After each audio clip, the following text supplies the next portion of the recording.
असं आपल्या जीवनामध्ये निसर्गाचं अनन्यसाधारण असं महत्त्व आहे. जेव्हा जेव्हा माणसाचं मन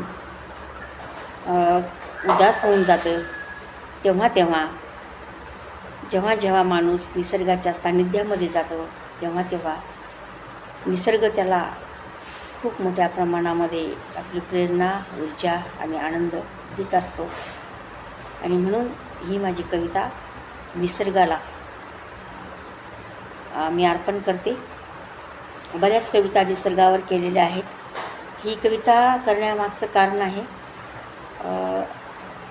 जेव्हा किरण ट्रॅव्हल्स परभणी ह्यांच्या वतीनं आमची लेडीज ट्रिप गेली होती महाबळेश्वरला.